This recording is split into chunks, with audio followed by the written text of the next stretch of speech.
Hello everyone, welcome back to the Samajik Guru channel. आज हम करने जा रहे हैं क्लास 11th के इकोनॉमिक्स का सैंपल पेपर नंबर 1, जो कि हेल्प करने वाला है आपके मार्च एग्जाम्स में। तो वीडियो को स्टार्ट करते हैं उससे पहले अगर चैनल पे नए आए हैं तो चैनल को फटाफट से सब्सक्राइब कर लो, क्योंकि यहाँ पर इस तरीके का हेल्पफुल कंटेंट अपलोड होता रहता है।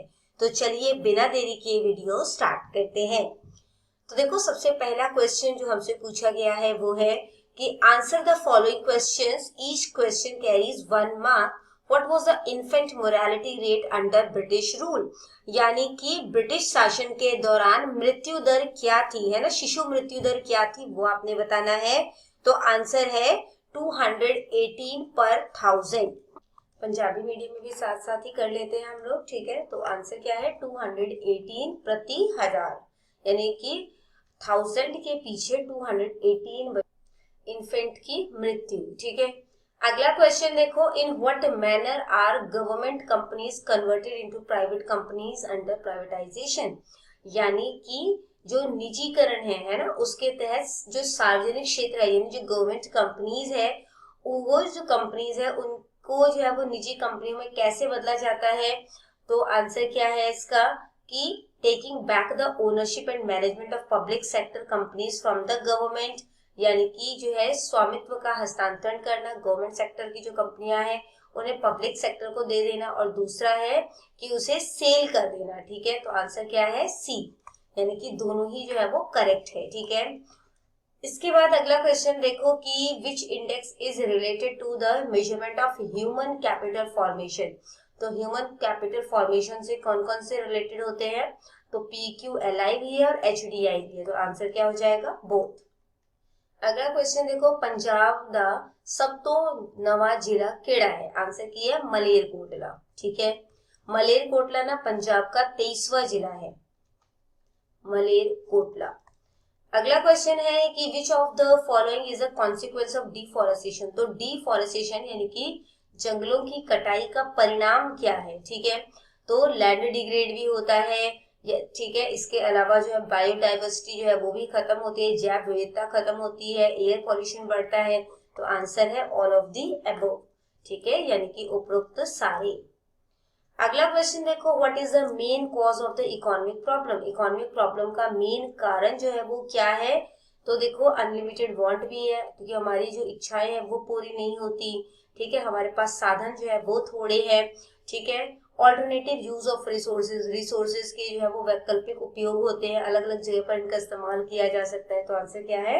ऑल ऑफ दी अबव, यानी कि उपरोक्त सारे। अगला क्वेश्चन, क्वेश्चन नंबर 7 से देखो कि which method is used to find the data about population of a country? कौन से तरीके का इस्तेमाल किया जाता है किसी भी कंट्री में पॉपुलेशन यानी कि जनसंख्या को जो है वो मापने के लिए? तो सेंसस मेथड का भी इस्तेमाल किया जाता है, यानी कि जनगणना करवाई जाती है। सैम्पलिंग मेथड का भी इस्तेमाल किया जाता है। तो आंसर हो जाएगा बोथ ए एंड बी, ठीक है। अगला क्वेश्चन जो है वो देखो, जो कि है हमारे पास क्वेश्चन नंबर 8 कि the sum of the angles of the pie chart. Pie chart के जो एंगल है उनका सम कितना होता है? तो पाई चार्ट सर्कल में बनता है, और एक सर्कल का जो मतलब कि टोटल कंप्लीट एंगल कब बनता है? जब वो एक सर्कल जो है वो कब बनता है? जब वो 360 डिग्री का होता है, ठीक है। तो आंसर क्या हो जाएगा? 360 डिग्री। अगला क्वेश्चन देखो, what is the range of the correlation coefficient? तो कोरिलेशन कोएफिशिएंट का रेंज जो है वो -1 से लेकर +1 तक होता है, ठीक है। -1 तो +1। अगला क्वेश्चन देखो, the index for the base year is always. तो जो इंडेक्स है बेस ईयर का वो हमेशा क्या होता है? तो ये हमेशा 100 होता है, ठीक है, यानी कि 100। अगला question, Surinder has started a jute bag manufacturing factory in West Bengal. तो वेस्ट बंगाल में सुरिंदर जो है वो जूट बैग की फैक्ट्री जो है वो उसने स्थापित की है, और उसमें 25 लाख उसने इन्वेस्ट किया है। This industry belong to which category? तो ये जो इंडस्ट्री है, जूट बैग बनाने वाली जो इंडस्ट्री है, वो किस तरीके की फैक्ट्री है या किस तरीके की इंडस्ट्री है? तो ये स्मॉल स्केल इंडस्ट्री है, ठीक है। आंसर क्या है? स्मॉल स्केल इंडस्ट्री, ठीक है। तो हमारे पास जो है लघु उद्योग जो है इसका आंसर हो जाएगा। अगला क्वेश्चन देखो, if the Punjab government reduces the amount of subsidy to reduce its expenditure. अगर पंजाब सरकार जो है अपने खर्चे को कम करने के लिए सब्सिडी को कम कर देती है, which sector will be affected first? तो सबसे पहले कौन सा सेक्टर अफेक्ट होगा? एग्रीकल्चर सेक्टर, ठीक है, यानी कि खेती बाड़ी, खेतर। अगला क्वेश्चन देखो, read the following statement carefully. Statement 1 कहता है कि डिसगाइज्ड अनएम्प्लॉयमेंट जो है is found to be less in rural areas, कि गांव में ये या पिंडों में कम पाई जाती है जो मतलब कि छिपी हुई बेरोजगारी है। तो ये गलत है, क्योंकि भारत में छिपी हुई बेरोजगारी सबसे ज्यादा जो है वो रूरल एरियाज में और मतलब कि कह सकते हो बेसिकली एग्रीकल्चर के मतलब कि एरिया में पाई जाती है, ठीक है। और जो दूसरा स्टेटमेंट है वो क्या कहता है कि the quality of employment in India is declining, कि भारतीय अर्थव्यवस्था में जो मतलब कि एम्प्लॉयमेंट की क्वालिटी है ना, वो गिर रही है, ठीक है, रोजगार की गुणवत्ता जो है वो गिर रही है, ठीक है। तो ये सही क्यों है? क्योंकि जो कह सकते हो कि जो ज्यादातर जो अनऑर्गेनाइज्ड सेक्टर है ना, वहां पर जो रोजगार पैदा हो रहे हैं, जहाँ पर वेतन जो है यानी जो सैलरी है वो कम होती है। इसके अलावा जो सामाजिक सुरक्षा है जैसे कि पेंशन, बीमा या पीएफ, उसका जो है वो मतलब कि कह सकते हो लैकिंग होता है, ये अभाव होता है, ठीक है। तो जो है ये जो स्टेटमेंट है वो गलत है। तो हमारा रिजल्ट जो है वो क्या निकला कि पहला स्टेटमेंट जो है वो गलत है और दूसरा स्टेटमेंट जो है वो सही है, ठीक है। तो बी ऑप्शन जो है वो हमारा सही है, ठीक है। इसके बाद जो है पंजाबी मीडियम में, हाँ ठीक है। इसके बाद अगला क्वेश्चन देखो, मैचिंग है यहाँ पे हमारे पास, ठीक है। तो इसको मैच करते हैं और उसके बाद जो है वो आंसर इसके देखते हैं। तो क्वार्टाइल जो है वो क्या होता है? तो क्वार्टाइल होता है कि जब हम जो सीरीज है उसको 4 पार्ट्स में डिवाइड कर दे, ठीक है। तो जो है 1 का क्या हो जाएगा? 4 यहाँ पे लिख लेते हैं, ठीक है, 1 का 4। मीडियन जो है वो क्या होता है? जब सीरीज को 2 पार्ट में डिवाइड किया जाए, ठीक है, तो ये यहाँ पे 1 आ जाएगा। मोड क्या होता है? जो नंबर सबसे ज्यादा बार रिपीट हो रहा है, हाईएस्ट फ्रिक्वेंसी जो है, ठीक है, नंबर 2 हो गया और यहाँ पे आ जाएगा नंबर 3। अब ये आंसर जो है वो कहाँ पर है? फर्स्ट का फोर्थ, सेकेंड का फर्स्ट, थर्ड का सेकेंड और फिर फोर्थ का थर्ड, यानी कि ए ऑप्शन जो है वो हमारा करेक्ट है, ठीक है, पूरा ऑप्शन करेक्ट है।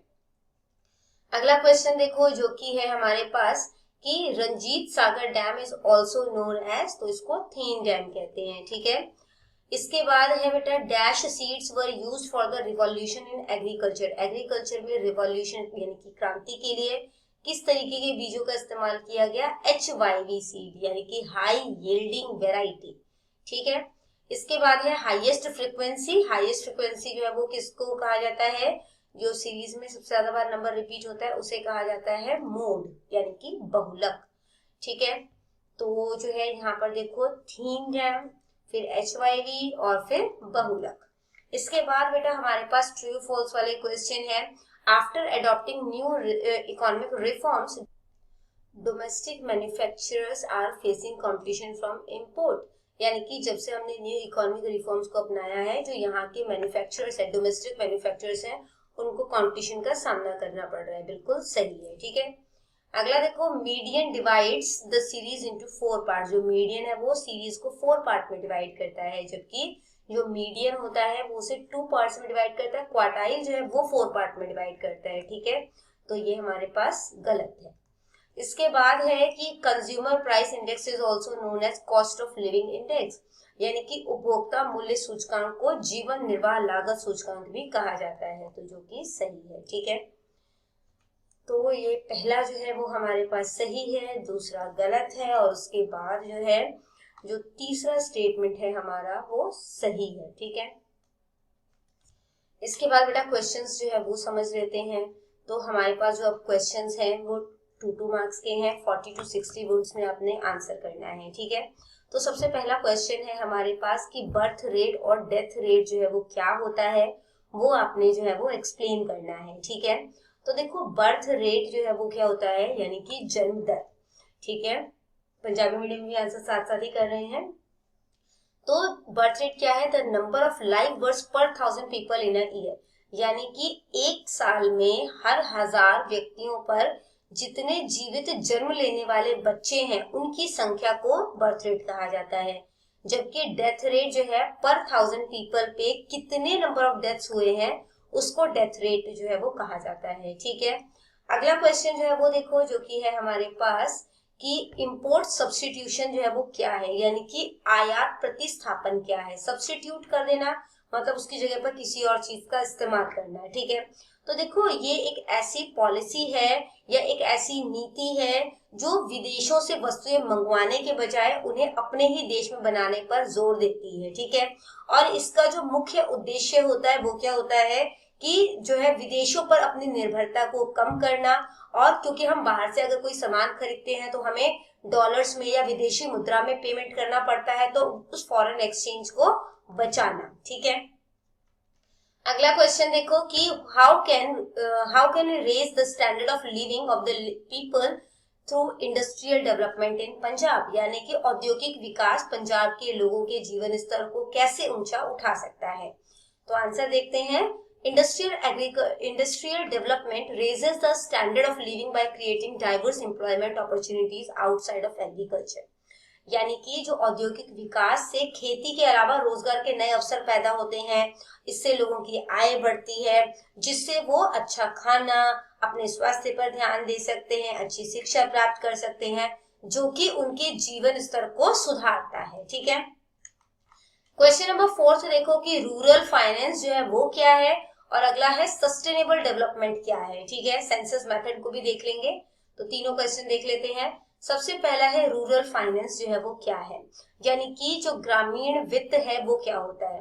तो रूरल फाइनेंस का मतलब होता है कि जो ग्रामीण क्षेत्र में रहने वाले लोग हैं उनको बैंकिंग और जो लोन की सुविधाएं हैं वो प्रदान करना। ठीक है, और इसका बेसिकली जो उपयोग है वो खेती के लिए, इसके अलावा जो लघु उद्योग है उनके लिए, ठीक है, यानी कि स्मॉल स्केल कॉटेज इंडस्ट्रीज के लिए, या फिर जो मतलब कि ग्रामीण व्यवसाय है, रूरल बिजनेस है, उनकी जरूरतों को पूरा करने के लिए किया जाता है। ठीक है, अगला क्वेश्चन था सस्टेनेबल डेवलपमेंट क्या है।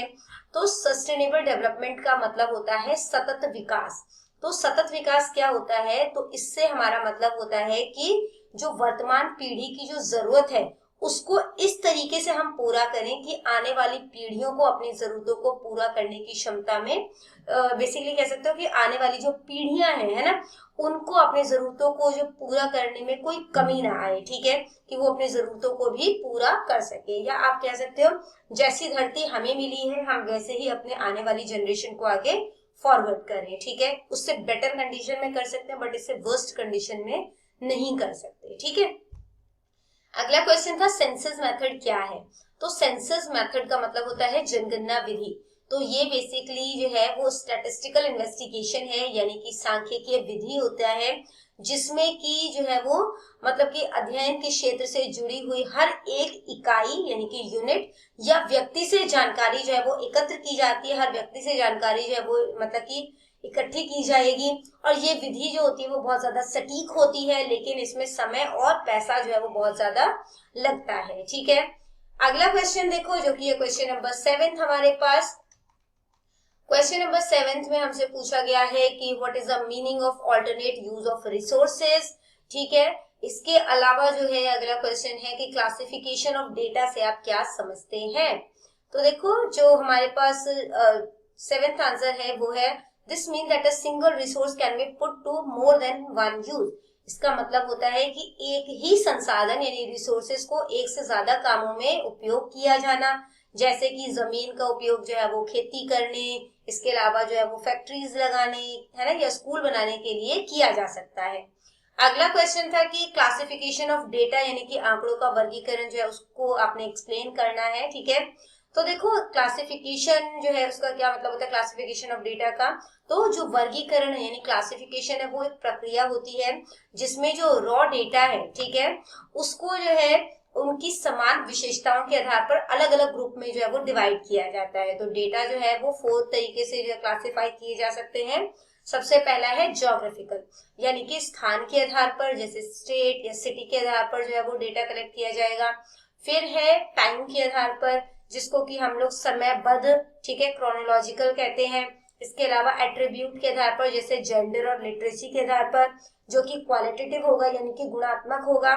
और इसके अलावा हाइट और इनकम के आधार पर, ठीक है, जो कि हमारे पास क्वांटिटेटिव होगा, यानी कि इसके बाद बेटा अगला क्वेश्चन देखो, आंसर नंबर क्वेश्चन नंबर 9 कि if the mean of a series is 38, अगर मीन जो है वो हमें 38 दिया गया है, मीडियन 56 दिया गया है, तो मोड जो है वो हमें पता करना है। ठीक है, तो इसका फॉर्मूला क्या होता है, mode is equal to 3 multiply median, ठीक है, मल्टीप्लाई सॉरी -2 मल्टीप्लाई मीन।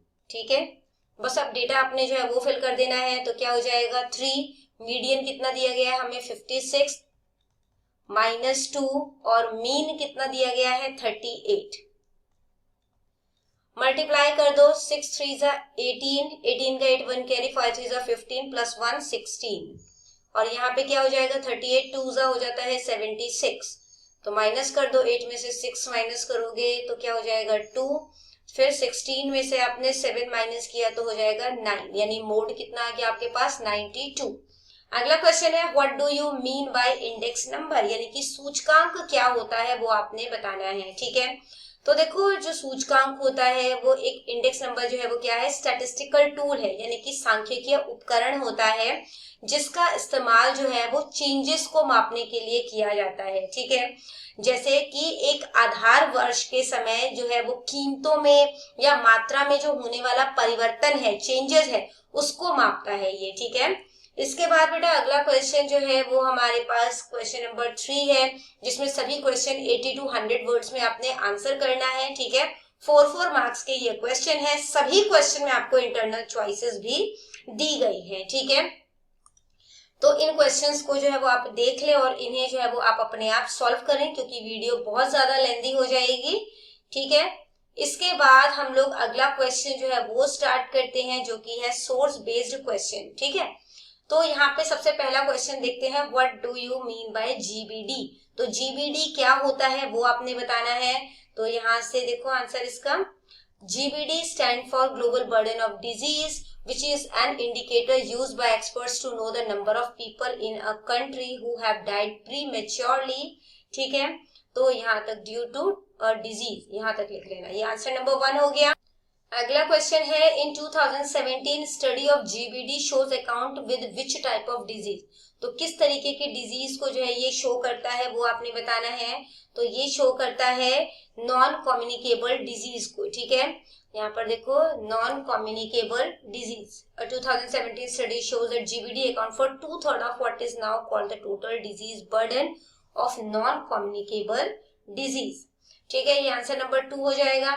अगला है नॉन कम्युनिकेबल डिजीज का आपने जो है वो मतलब कि नेम बताना है। ठीक है, तो क्या क्या आ जाएगा इसमें, तो ये देखो heart disease, respiratory disease, lung disease है ना, kidney, obesity and lifestyle related disease, तो ये हो जाएगा नंबर 3। इसके बाद है give information about death due to air pollution in India. तो एयर पॉल्यूशन की वजह से कितने जो है वो डेथ्स हुई है वो आपने बताना है। ठीक है, तो देखो 1.1 मिलियन डेथ जो है वो हुई है ड्यू टू एयर पॉल्यूशन। ठीक है, ये हमारे पास आंसर नंबर 4 हो जाएगा। अगला है what percentage of the population currently use public health facility. तो पब्लिक हेल्थ फैसिलिटी कितने परसेंट जो है मतलब कि लोग यूज कर पा रहे हैं, तो आंसर है 20%। ठीक है, आंसर नंबर हमारे पास ये 5 है। अगला है what is the proportion of death due to cancer and injuries. तो कैंसर और इंजरीज से कितने लोगों को जो है मतलब कितने लोगों की डेथ हो रही है, तो देखो कैंसर से 8% और इंजरीज से 11%। ठीक है, तो ये हो जाएगा आपके पास आंसर नंबर 6। अगला देखो बेटा जो कि है हमारे पास कि सिलसिला tragedy was related to which industry. तो ये कौन से इंडस्ट्री से रिलेटेड है, तो ये है पावर लूम इंडस्ट्री से रिलेटेड। ठीक है, नंबर 1। अगला है what was the main cause of सिलसिला ट्रेजेडी। सिलसिला ट्रेजेडी का मेन कारण जो है वो क्या है, तो यहाँ से लिख सकते हो heavy electricity bills and rising cost of polyester, है ना, यहाँ कॉस्ट तक लिख देना, तो ये आंसर नंबर 2 हो जाएगा।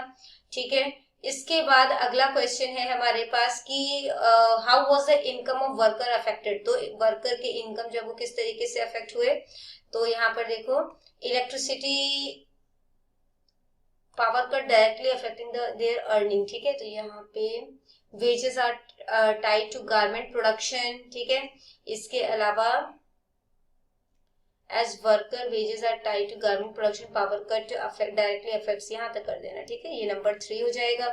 अगला है why did the trader stop the supply of raw material to power loom, तो पावर लूम को रॉ मटेरियल सप्लाई जो है ट्रेडर्स ने देना क्यों बंद कर दिया था, तो यहाँ से इसका आंसर लिख सकते हैं trader stop the supply of raw material closing down several power loom units and tendering, ठीक है, तो यहाँ तक कर लेना है, ठीक है, ये हो जाएगा आपके पास आंसर नंबर 4। अगला है कि सिरसिला जो है उसको किस और नाम से जाना जाता है, उसको टेक्सटाइल टाउन से जाना जाता है, नंबर 5 है।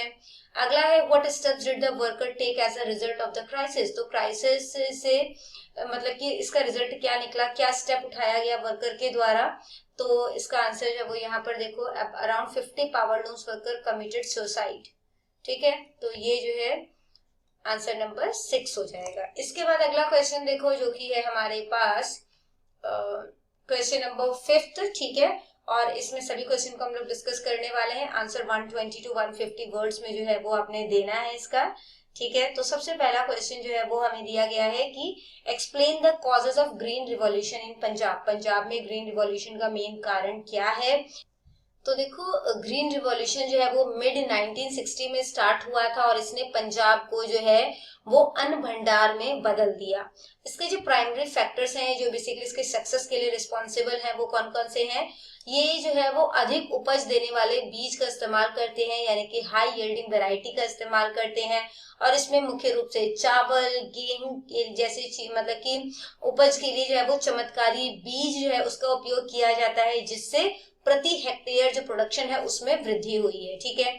इसके अलावा जो है वो सिंचाई का विस्तार हुआ है, केमिकल फर्टिलाइजर्स एंड पेस्टिसाइड्स का इस्तेमाल किया गया, फार्म मैकेनिज्म का यानी कि जो है कृषि का जो है वो मशीनीकरण किया गया, ठीक है, जिसमें कि ट्रैक्टर, हार्वेस्टर, थ्रेशर के जो है इसमें जो है वो उपयोग जो है मतलब इन सब के मदद से जो है वो खेती जो है की जाती है, जिससे कि खेती को जिसने और भी ज्यादा आसान बना दिया है, ठीक है। गवर्नमेंट पॉलिसी और गवर्नमेंट पॉलिसीज इस तरीके की बनी जिसने इसको सपोर्ट किया, ठीक है। और एग्रीकल्चर क्रेडिट यानी कि जो है जो सहकारी समिति है, ठीक है, यानी कोऑपरेटिव सोसाइटीज हैं, बैंक्स हैं, उनके माध्यम से जो किसान है उनको सस्ते दरों पर जो है लोन उपलब्ध कराया गया, ठीक है। और ये सब रीजन रहे इसके सक्सेसफुल होने के पीछे। अगला क्वेश्चन है what do you understand by human capital formation, तो ह्यूमन कैपिटल फॉर्मेशन से आप क्या समझते हैं, और describe in detail the source of human capital, human capital के सोर्सेस क्या क्या हैं वो आपने बताना है, ठीक है। तो ह्यूमन कैपिटल के मतलब कि निर्माण से आप क्या समझते हैं, तो ह्यूमन कैपिटल फॉर्मेशन का मतलब होता है कि देश के लोगों में कौशल, ठीक है, इसके अलावा विशेषज्ञता, ठीक है, और जो है इसके अलावा जो शिक्षा है, ठीक है, उसको बढ़ाने की प्रक्रिया, और ये लोगों को आर्थिक रूप से उपयोगी बनाने की कला होती है, ठीक है। तो इसके जो मेन कारण है या मेन पूंजी के स्रोत हैं वो क्या क्या हैं, तो एजुकेशन पे खर्च करना, ठीक है, ये सबसे महत्वपूर्ण जो है वो सोर्स होता है, जिसमें जो शिक्षा है वो व्यक्ति की क्योंकि कार्यकुशलता को बढ़ा देता है, उसकी काम करने की क्षमता को बढ़ा देता है, जिससे देश की उत्पादकता यानी कि प्रोडक्शन जो है वो बढ़ती है। फिर हेल्थ पे खर्च करना, ठीक है, स्वस्थ शरीर में ही स्वस्थ मस्तिष्क जो है वो रहता है। अगर स्वास्थ्य पर खर्च करने से क्या होगा कि जो है व्यक्ति बीमार नहीं होगा, वो ज्यादा जो है वो इफेक्टिव वे में जो है वो काम कर पाएगा, प्रोडक्शन जो है वो बढ़ा पाएगा। ऑन द जॉब ट्रेनिंग, कार्य के दौरान प्रशिक्षण देना, इसके अलावा जो है वो एक्सपेंडिचर ऑन माइग्रेशन, प्रवास पे जो है वो खर्च करना, लोग जो है वो बेहतर जो है वो सैलरी के लिए, अवसर के लिए एक स्थान से दूसरे स्थान पर जाते हैं, जिससे उनकी योग्यता का सही उपयोग होता है ना। एक्सपेंडिचर ऑन इंफॉर्मेशन, सूचना पर व्यय करना, तो जो मतलब कि इंफॉर्मेशन पाने के लिए जो है वो अलग अलग स्रोत से उसकी जानकारी प्राप्त करना, और जो जिस जगह से जानकारी प्राप्त हो रही है उस पर खर्च करना, उसको कहते हैं एक्सपेंडिचर ऑन इंफॉर्मेशन, ठीक है। इसके बाद अगला क्वेश्चन देखो जो कि है हमारे पास कि प्राइमरी और सेकेंडरी डेटा में डिफरेंस जो है वो आपने बताना है, ठीक है। तो देखो प्राइमरी डेटा क्या होता है, तो प्राइमरी डेटा का मतलब होता है कि वो डेटा जो कि एक जो इन्वेस्टिगेटर है यानी कि अनुसंधान करता है उसके द्वारा पहली बार खुद इकट्ठा किया जाता है, ठीक है। ये ओरिजिनल होता है and it is collected from the source of origin, और ये स्रोत वाली जगह से ही कलेक्ट किया जाता है। इसमें काफी ज्यादा टाइम लगता है, पैसा लगता है और मैन पावर लगता है, ठीक है। Is no adjustment is needed as it is tailor to the objective, क्योंकि ये एक विशिष्ट उद्देश्य के लिए ही बनाया गया है तो इसमें एडजस्टमेंट की जरूरत नहीं होती। और इसके सोर्सेज क्या है, इंटरव्यू वाले क्वेश्चन पूछे जाते हैं, क्वेश्चनरीज, डायरेक्ट ऑब्जर्वेशन के थ्रू इसका जो डेटा है वो कलेक्ट किया जाता है। जो सेकेंडरी डेटा है ये वो डेटा होते हैं जो पहले से ही किसी दूसरे व्यक्ति के द्वारा या संस्था के द्वारा जो है वो इकट्ठा किया जाता है। ये ओरिजिनल नहीं होते क्योंकि ये पहले से ही उपलब्ध होता है, ठीक है। और ये इकोनॉमिकल और टाइम सेविंग होता है क्योंकि जो है किसी और पर्सन ने इसको इकट्ठा कर दिया तो पैसे वगैरह ज्यादा खर्च नहीं हो रहे हमारे। और इसमें जो है वो एडजस्टमेंट की जरूरत होती है क्योंकि ये किसी और उद्देश्य के लिए इकट्ठा किया गया है, ठीक है। और इसके जो सोर्सेज हैं वो गवर्नमेंट रिपोर्ट, जर्नल्स, वेबसाइट और बुक्स होती है, ठीक है। पंजाबी मीडियम में भी आंसर जो है वो साथ साथ ही देख लें। और इसके बाद अब हम लोग करते हैं लास्ट क्वेश्चन जो कि है हमारे पास न्यूमेरिकल है, बेसिकली उसको हमने सॉल्व करना है, ठीक है। तो यहाँ पर देखो, तो यहाँ पे हमें जो है वो क्या बोला गया है कि find the value of mode from the following series. तो मोड निकालना है। मोड क्या होता है, सबसे ज्यादा बार नंबर जो रिपीट हुआ है, ठीक है। अब यहाँ पे ऐसे तो हमें पता नहीं चलेगा, है ना। यहाँ पे हमें डेटा दिया गया है तो अब हमने जो है वो यहाँ पर क्या करना है, सबसे पहले देखो जो हाईएस्ट फ्रिक्वेंसी है हमारे पास वो कितनी है वो फाइंड आउट करते हैं।